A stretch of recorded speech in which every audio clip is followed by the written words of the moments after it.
Good morning everyone. Basa natin ang ating libro guys. History of the Filipino People by Agoncillo and Guerrero. Today is 28 November 2022. History of the Filipino People Part 2 pa rin ang babasahin natin. The Spanish period. And then topic 6, Philippine Society under Spain. Ang babasahin natin today is paragraph Economic Stagnation. Pasensya niyo na boses ko, kagagaling lang sa malat niyan. Basa. Economic stagnation. The Spaniards blamed the economic stagnation of the colony to the indolence of the Filipinos, to their incapacity for learning, and to their alleged congenital inferiority as a race. However, the early chroniclers like Fathers Pedro Chirino, Francisco Colin, Gaspar de San Agustin, and the scholar administrator Antonio de Marca attest to the existence of a flourishing agriculture, trade, and industry in pre-colonial Philippines, which they attributed to the skill and ingenuity of the Filipinos. It was in fact only after the Spaniards has consolidated their hold on the archipelago that this economic endeavor suffered from official neglect. Because of a restrictive economic policy which was blind to the productive potential of the colony, the Spaniards could only hope to earn much-needed revenue through taxation, compulsory labor, the galleon trade, and the government monopolies. These very enterprises by their very nature discouraged agriculture and commerce. While the galleon trade reaped fantastically high profits for the government and the Spanish merchants, its consequences on the Philippine economy was almost catastrophic. The severance of trade relations with other parts of Asia and the failure of the Spaniards to provide a substitute market for Philippine goods destroyed many native industries. The government imposed numerous taxes, yet at the same time refused to render services upon which taxation was premised. There was no attempt whatsoever to ameliorate the abject condition of the natives through public work projects, nor was there any sincere attempt to protect them from brigandades and Muslim piratical attacks. In the implementation of the policy services, the Spaniards disrupted the village economy. The population of many villages were drastically reduced and farmlands were laid waste.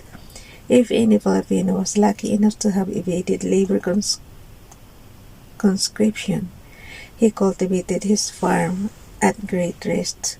He received little or no protection at all from the government in the event of natural calamities.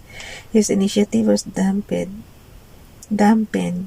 by numerous exactions of the encomendero, the priors, and other Spanish officials.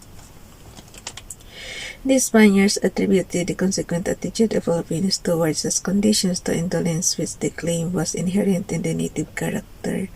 The Filipinos, however, knew only too well that their labor and industry would only benefit the Spaniards.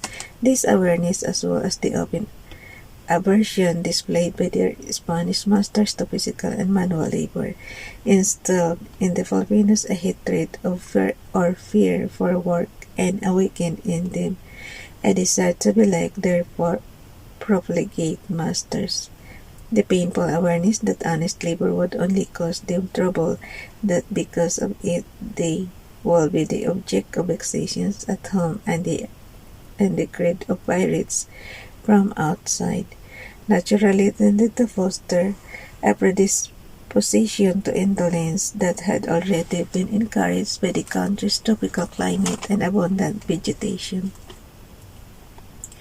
Under these conditions, therefore, only the absurd type of agriculture and industry could flourish. The Filipinos lost their initiative. Antonio de Marca lamented that only 32 years after the conquest of the Philippines, due to an unenlightened economic policy, the enterprising Filipinos abandoned their trade and industry, forgetting much about their farming, poultry and stock raising, cotton growing, and weaving of blankets, as they did when they were still pagans. Pagans means no religion, diba? Kasi yung Spaniards ang nagdala ng Christianity. So, before, basahin natin yan, cotton growing and weaving of blankets as they did when they were still pagans.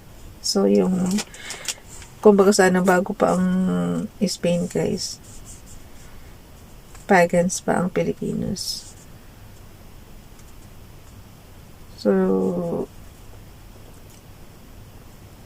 ano lang talaga, Spain lang talaga ang nagdala ng Christianity. Kaya naging Christian ang mga ibang Pilipino. 19th century economy.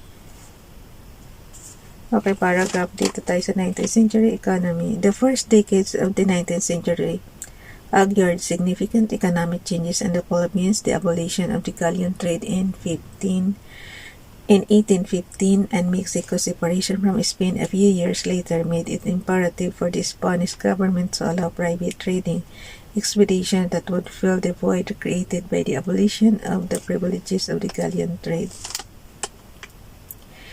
The government also permitted foreigners to establish residence in the colony. This change in economic policy was dictated by the needs of the colony as well as the influence of liberal economic ideas in Europe that Spain had long resisted in the 18th century.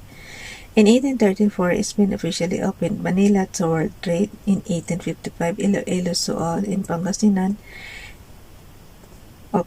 In 1834, Spain officially opened Manila to world trade. In 1855, Iloilo, Sual, in Pangasinan, in Zamboanga, Cebu in 1860, and Tacloban in 1873.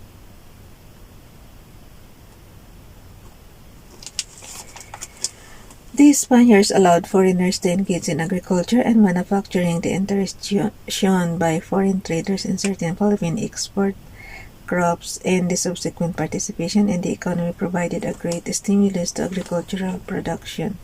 Foreign firms, particularly British and American, established merchant banks and other credit facilities. They also introduced improved machines and scientific methods of cultivation. As a result, the production of sugar, copra, coffee, hemp, and tobacco, which were to become the mainstay of the economy, was greatly accelerated. The removal of restrictions on foreign trade on the eve of the Spanish regime enabled the colony to enjoy a favorable balance of trade in its commerce with Europe and Asia. The large-scale production of big money crops required an expansion of the public works system. Consequently, more roads and bridges were built.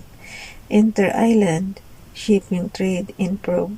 In the 2 decades of the 19th century, the government operated telegraph and telephone services and further improved. 19th century na pa to. Okay, ulit. In the last 2 decades of the 19th century, the government operated telegraph and telephone services and further improved communication by abolishing their exam passport system between the provinces. Naalala ko to, guys, nung bata-bata pa tayo. Puro telegram ang pinaka-best na, yung the fastest way of communication. Pero konti lang ang mailalagay mong word. Lalo na pagka mga emergency, puro telegram ang gamit. Sa mga provinces lalo. Kasi wala pa naman tayong telepono dati nung araw sa probinsya. So, telegraph lang talaga. Okay. In the last 2 decades of the 19th century, the government operated telegraph and telephone services and further improved communication by abolishing their exam passport system between the provinces. Increased foreign trade brought more revenues to their government and in many instances improved the general economic situation in the colony. Such prosperity, however, was artificial. The grave and detrimental effects of increasing foreign trade outweighed the stability that it gave to the colonial treasury or natives. The increased demand for such export crops as sugar, Abaca and Tobacco resulted in agricultural specialization, which in turn retarded or inhibited the growth of a healthy and diversified economy. Foreign merchants provided short-term loans for still unharvested crops to crop growers. This was a practice which Chinese traders and wealthy natives also used to their advantage. They gave loans to small cultivators at usurious rates. Many of the latter could not pay their debts, so that their lands eventually passed into the hands of the moneylenders. They were, however, allowed to remain in the farms as kasamas or sharecroppers. Okay. Kunin natin tong dictionary word. They were, however, allowed to remain in the farms as kasamas or sharecroppers. As a result, a new form of peonage developed in the Philippines, under which system the worst aspects the landlord-tenant relationship flourished. The opening of the Philippines to world trade not only resulted in economic changes but also affected the social and intellectual milieu of the last half of the 19th century, of the extent that further innovations, political, social, and economic, became absolutely necessary. Religious results. Bukas na to, guys. Mahaba-haba. Bye everyone. God bless.